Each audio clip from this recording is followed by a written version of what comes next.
anti-2-star bases can be an absolute pain to triple. Well, I've got 3 attack strategies for you today that are gonna make sure you get past that. Let's have a look at them.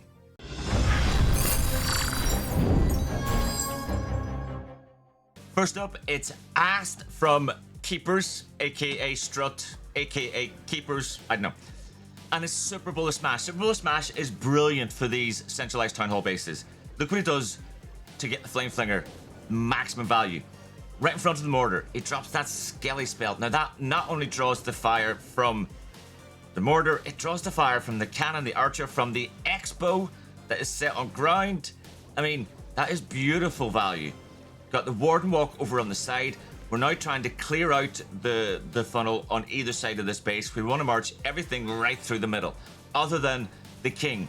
So the King is going to be responsible for the sides. Now in some of these attacks you will see like a couple of witches or something. No, we've got Electro Titan in there. So we've got the Super Bowlers with the Electro Titan. Here we've got the Flame Flinger on one side, the Warden on the other. Everything now converging into the core of the base.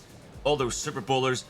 If you get a good healer switch early in the attack, which I don't usually do, but if you do, then you can pretty much guarantee your Super Bowler surviving right through to mostly to the Town Hall, maybe afterwards. Not always, but you can if you get a decent healer switch. Now you can see, look, Flame Flinger is doing some amazing work. Look at it, it's going to take out the scatter as well. Holy moly, the RC doesn't know what to do over there with it. Everything's moving through the core, the Town Hall is gone. Super Bowlers are all died off, but now he drops his King. Like with 40 odd seconds left of the attack, he drops his King. Yeah. We got Yetis out of the Flame Flinger. No cleanup hogs for this one. We got Yetis. But we have a King with ability still to come through the base. RC with ability still to come through the right side of the base. Like, this wasn't even close. I think he was trying to swag the King and the RC, but I don't know.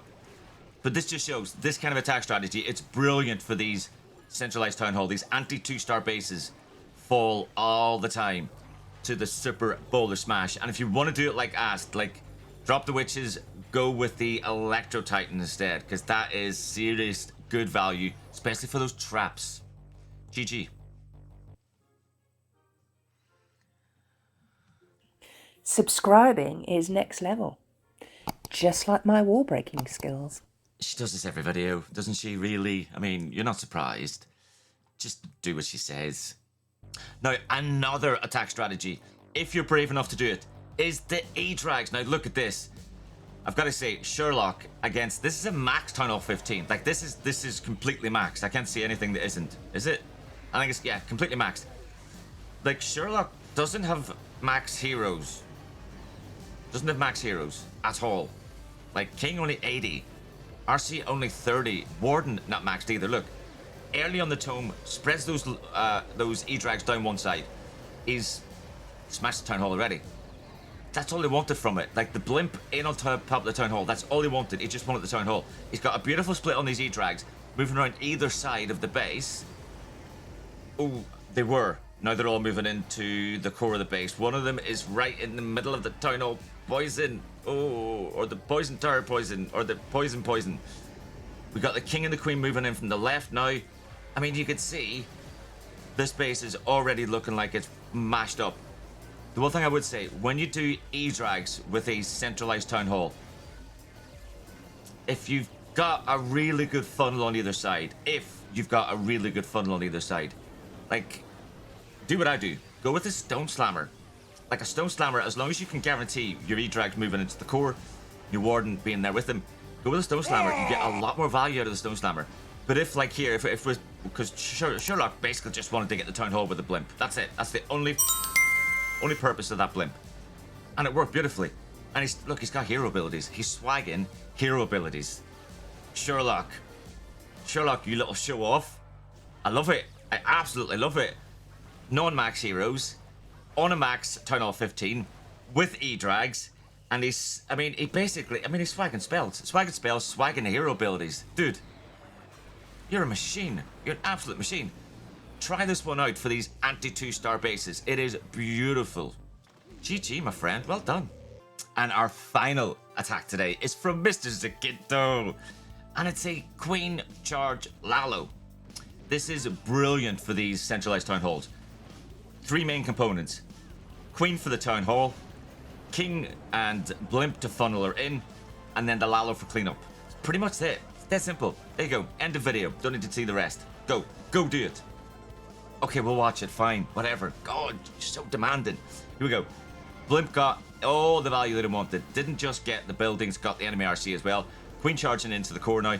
He's got Super Wall Breaker to bust her in. The King is responsible for getting her in there. The King is the one that's going to take out all those buildings below her to push her in towards the Eagle, Expo, and everything else. He's going to have to... Ooh, look at this. Brilliant. Invisi spell. So she was getting a bit too interested in that bottom 2 buildings. So that storage and that collector, she was getting a little too interested in it. He needed to push her back up towards the Eagle because that would drag her in. So he dropped the Invisi spell. Perfectly done. King ability going to have to be popped a little bit early. RC down to support as well because he needs to clear out those 3 builds. Look at that. Brilliant. So the Queen will always go to the nearest 3 buildings. And the nearest 3 once she took the mortar was the Expo, the Builder Hut, and the Sweeper. After that, straight into the Town Hall. I mean, look at this. Look at this. Look. The Poison Towers have both launched at her, and they're not hitting the healers. Like, the healers are just out of range of those Poison Towers. That is beautifully done, Mr. Zakinto. We're up to over 50% of the base, and he has still to drop the LALO and the Warden. He's still got the Warden for the LALO. Like, this is crazy. With so many Warden assisted Super Archer Blimps going around at the minute, it's great to see a big old fat LALO with 20 plus loons and the Warden protecting it. Like, this is awesome. This is beautiful. Now, remember, you could swap this up. You could change this to Queen Charge Hogs or Queen Charge Miners, you know, whatever your particular choice is. Because let's be honest, once you've cleared a path for the Queen and she's going to get about 40% of the base just on her own, King and RC will get another 20% at least, or maybe 30 on their own. You're only then cleaning up the last, like, 30%. Now, anything can do that. Give it a go. Let me know in the comments what you think. GG, Mr. Kento. I hope those strategies have at least give you some motivation to go out and try those anti-2-star bases. They're always worth having a pop at. I know you're taking a big risk. I do sometimes 1-star them, but that's part of the fun of the game. Don't let it get you down. If you enjoyed what you saw today, don't forget to drop a like, subscribe, turn on notifications. I'll be back very soon with more Clash of Clans from me. See you later.